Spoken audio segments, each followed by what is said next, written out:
ఆంధ్రప్రదేశ్ రాష్ట్ర ప్రభుత్వ ఉద్యోగులు, పెన్షనర్లు చాలా కాలంగా ఎదురు చూస్తున్న డిఏ అరియర్స్ అంశం మళ్ళీ కీలకంగా మారింది.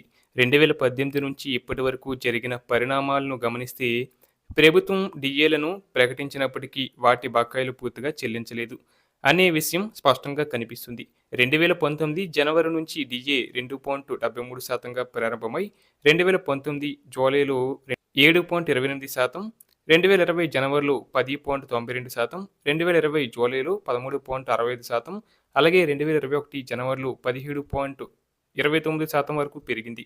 అయితే కరోనా పరిస్థితుల కారణంగా 2020, 2021లో 3 డీఏలు ఫ్రీజ్ చేయబడటంతో ఉద్యోగులు, పెన్షనర్లకు భారీగా అరియర్స్ పేరుకుపోయాయి. తర్వాత 2021 జూలైలో 20.02% మరియు 2022 జనవరిలో 22.75%గా పెంచిన ఆ మధ్య కాలానికి సంబంధించిన బకాయిలు వెంటనే చెల్లించలేదు. ఇక పెన్షనర్ల విషయానికి వస్తే డిఆర్ కూడా అదే విధంగా పెరిగింది. 2022లో 26.39% డిఆర్, తర్వాత 30.03%, ఆపై 33.67% వరకు పెంచారు. కానీ ఈ పెరిగిన డిఆర్ మొత్తాన్ని ఒకేసారి ఇవ్వకుండా విడతలుగా చెల్లించడం జరిగింది. 2022 డిఆర్ అరియర్స్‌ను 2024లో 3 విడతలుగా విడుదల చేశారు. అదే సమయంలో ప్రభుత్వం 2026 సంక్రాంతి సందర్భంగా సుమారు 2,600 కోట్లు డిఆర్ అరియర్స్ విడుదల చేసినట్లు ప్రకటించింది. ఈ చెల్లింపుల ద్వారా లక్షలాది ఉద్యోగులు, పెన్షనర్లు లాభపడినప్పటికీ అందరికీ పూర్తి బకాయిలు అందలేదనే విమర్శలు కొనసాగుతున్నాయి. ఇప్పటికే ముఖ్యంగా 2018 నుంచి 2021 మధ్య ఫ్రీజ్ చేసిన డిఏ కాలానికి సంబంధించిన అరియర్స్, పీఆర్సీ షిప్మెంట్ తేడాలు, పెన్షనర్ల డిఆర్ తేడాలు పూర్తిగా క్లియర్ కాలేదు. సిపిఎస్ ఉద్యోగుల విషయంలో పరిస్థితి ఇంకాస్త క్లిష్టంగా ఉంది. వారికి రావాల్సిన డిఏ అరియర్స్‌ను పూర్తిగా నగదు రూపంలో ఇవ్వకుండా ఎక్కువ భాగాన్ని ప్రాన్ అకౌంట్స్‌లో జమ చేసినట్లు ప్రభుత్వం చెబుతుంది. అధికార వర్గాల ప్రకారం సుమారు 90% వరకు ప్రాన్ ఖాతాలో జమ చేసినట్లు చెప్పబడుతున్నా ఉద్యోగ సంఘాలు మాత్రం పూర్తి స్థాయిలో జమ కాలేదని, ఇంకా అసమానతలు ఉన్నాయని ఆరోపిస్తున్నాయి.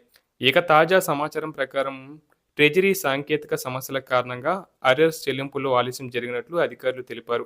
ముఖ్యంగా 2018, 19 సంవత్సరాలకు సంబంధించిన డిఏ అరియర్స్ ఈ మే నెలలో చెల్లిస్తామని హామీ ఇచ్చినట్లు ఉద్యోగ సంఘాలు చెబుతున్నాయి. సాఫ్ట్వేర్ సమస్యలు, బిల్లులు ప్రాసెసింగ్ ఆలస్యం, డేటా మ్యాపింగ్ లోపాలు కారణంగా ఈ ఆలస్యం జరిగిందని అధికారులు వివరణ ఇచ్చారు. అయితే ఈ హామీ ఎప్పటికీ అమలవుతుందనేది ఇప్పుడు ప్రధాన ప్రశ్నగా మారింది.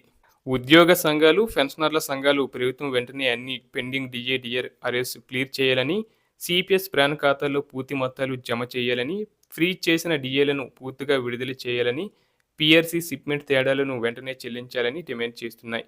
ప్రభుత్వం కూడా ఏప్రిల్ నెల, మే నెలల్లో పెండింగ్ కేసులను పరిష్కరిస్తామని సంకేతాలు ఇచ్చినా గ్రౌండ్ స్థాయిలో పూర్తిస్థాయి క్లారిటీ ఇంకా కనిపించడం లేదు. మొత్తంగా చూస్తే 2018 నుంచి 2026 వరకు డిఆర్ పెరిగినా వాటికి సంబంధించిన అరియర్స్ మాత్రం పూర్తిగా చెల్లించలేదు. కొంత భాగం నగదు రూపంలో, కొంత భాగం ప్రయాణం ద్వారా, మరికొంత విడుదల రూపంలో మాత్రమే ఇచ్చారు. ఇంకా ప్రధానంగా 2018 నుంచి 21 మధ్య బకాయిలు, సిపిఎస్ ఉద్యోగుల పూర్తి జమ, పెన్షనర్ల డిఆర్ తేడాలు పెండింగ్లోనే ఉన్నాయి. దీంతో ఉద్యోగులు, పెన్షనర్లు ఇంకా తమ బకాయిల కోసం ఎదురు చూస్తూనే ఉన్నారు.